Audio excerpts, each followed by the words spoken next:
이번 영상에서는 진격의 거인 결말의 두 가지 장면을 해석해 보려고 하는데요. 사실 작품을 라이트하게 즐겼던 시청자로서 이 작품 리뷰를 할 생각이 없었는데 결말을 보고 나서 저와 같은 해석을 하신 분이 유튜브에 안 계셔서 하게 되었습니다. 그 해석을 일부 리뷰에서 간략하게 말씀드렸었고 이번 영상에서 결말 해석과 그 근거를 말씀드려 볼까 합니다. 먼저 말씀드릴 장면은 미카사에게 에렌의 현신으로 보이는 새가 나타나 머플러를 둘러주는 장면입니다.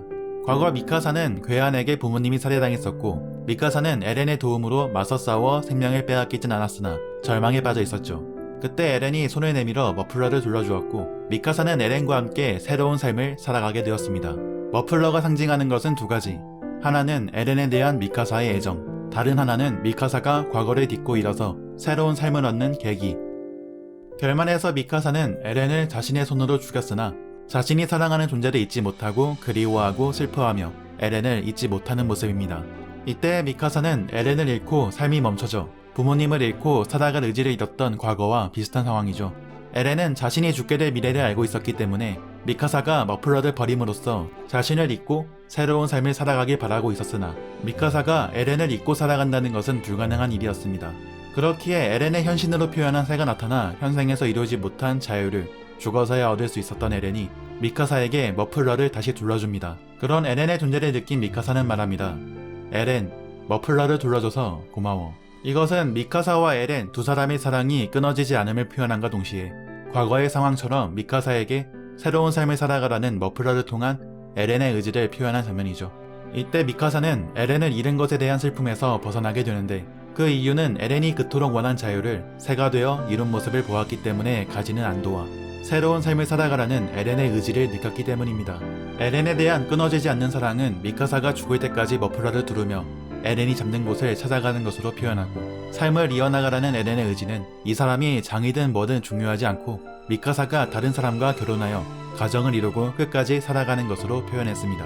두 번째로 파라디섬 침공인데요. 이게 에렌이 인류의 파라를 죽여 그에 대한 보복 침공이다 라는 해석이 많더라고요. 저도 그냥 한번 쭉 스트레이트로 읽었을 때는 그렇게 생각을 했었으나 한 번 더 천천히 읽어보면서 다른 결론이 나오더라고요. 제가 내린 결론은 파라디섬 보복 침공이 아닌 인간의 탐욕이라는 본성을 나타내고 이로 인한 전쟁은 끊이지 않는다라는 것을 작가가 표현했다는 것이 결론입니다.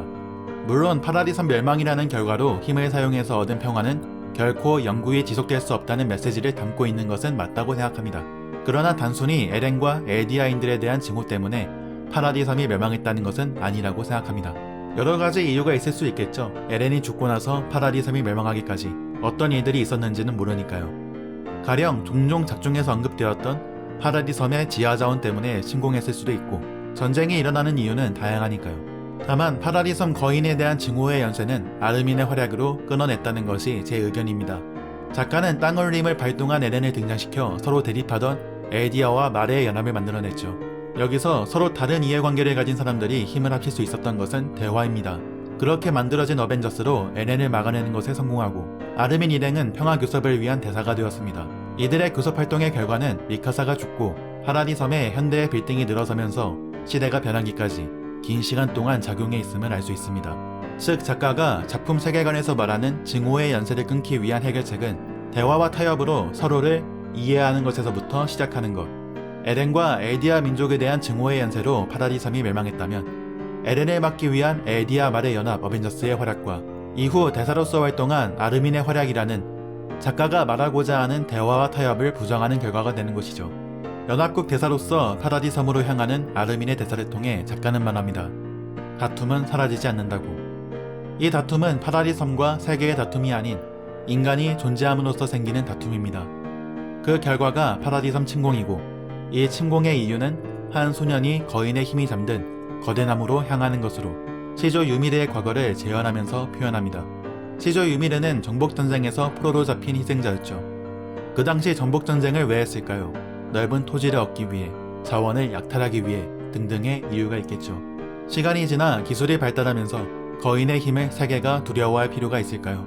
거기다 세계가 파라디섬을 공격했을 땐 거인의 힘은 없는 상태였습니다. 즉 작가가 파라디섬 침공과 거인나무로 향하는 소년을 통해 표현하는 것은 거인이 다시 나타난다는 것이 아닌 상징적인 의미이죠.